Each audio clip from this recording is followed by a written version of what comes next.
শুভ দুপুর বন্ধুরা, সবাই কেমন আছো? আশা করি ভালো আছো। আর আমিও খুব ভালো আছি। তো ঘরে পুজো দিয়ে তারপর মন্দিরে চলে গেছিলাম। তো মন্দিরটা ঠিক মতো তুলতে পারলাম না, আমার মেয়ে এদিক ওদিক চলে যাচ্ছিল। তো একটু জল ঢেলে দিয়ে এলাম শিব ঠাকুরের মন্দিরে। তো মন্দিরে গিয়ে পুজো দিয়ে তারপর রান্না করতে শুরু করে দিলাম। তো প্রথমে আমি ভাত বসিয়ে দিয়েছিলাম, আর ডাল, মুগ ডাল একটু রান্না করব, নিরামিষ রান্না করব। তো মুগ ডাল ভেজে সেদ্ধ করতে দিয়ে দিয়েছিলাম, পেঁপেও দিয়েছি একটু ভেজে। তারপর দেখো এখানে ঢেঁড়স ভাজা করছি একটু। তো তোমাদেরও নিশ্চয়ই রান্না হয়ে গেছে, আমার একটু দেরি হয়ে গেল, 12টা বেজে গেছে। তো পুজো দিয়ে এসে দেরি হয়ে গেল, মন্দিরে একটু গেছিলাম।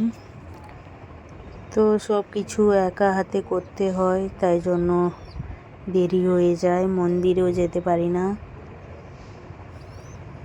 আর আমার মেয়ে এখন ছোট, তাই ঠিক মতো টাইম পাই না।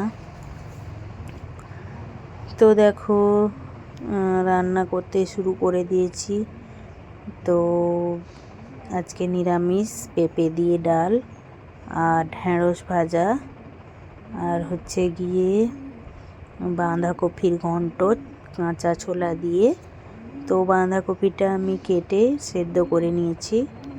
তারপর একটু জিরে, ধনে আর শুকনো লঙ্কা আর আদা আর টমেটো একসঙ্গে বেটে নিয়েছি। তো দেখো আমার ঢেঁড়স ভাজা হয়ে গেছে।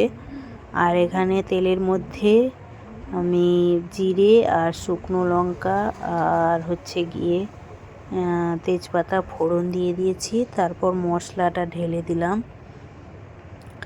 তো নিরামিষ মেনু, তো একটু টমেটো আর আদা আর জিরে, একটু গোটা ধনে আর একটু 2-3টার মতো শুকনো লঙ্কা বেটে নিয়েছি।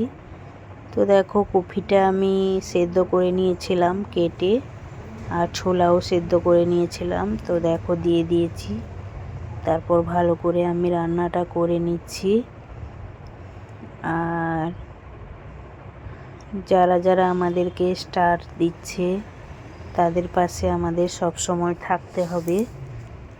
আমাকে যারা যারা স্টার দিয়েছে, তোমরা যুক্ত হয়ে যেতে পারো। আমার কমেন্ট বক্সে দেখবে, যারা যারা আমাকে স্টার দিচ্ছে তাদের সঙ্গে যুক্ত হয়ে যাবে। হয়তো স্টার সেন্ডারদের সাথে যুক্ত হয়ে ওদের পোস্টে লাইক কমেন্ট করবে আর ওদের লাইভে যাবে, তাহলে কিন্তু স্টার পাবে। অনেক সময় হয়তো স্টার পাবে না, কিন্তু তাই বলে নিরাশ হবে না, কবে না কবে পেয়ে যাবে। তো স্টার সেন্ডারদের পাশে থাকতে হবে, তাহলে দেখবে স্টার পাবে। আর এখানে দেখো ডাল করেছি পেঁপে দিয়ে আর ঢেঁড়স ভাজা। আর দেখো আমার মেয়ে খেতে বসে গেছে, আমার সোনা মেয়ে খেতে বসে গেছে। ভিডিওটা কেমন হয়েছে কমেন্টে অবশ্যই জানাবে। সবাই ভালো থাকবে, সুস্থ থাকবে। টাটা সবাইকে।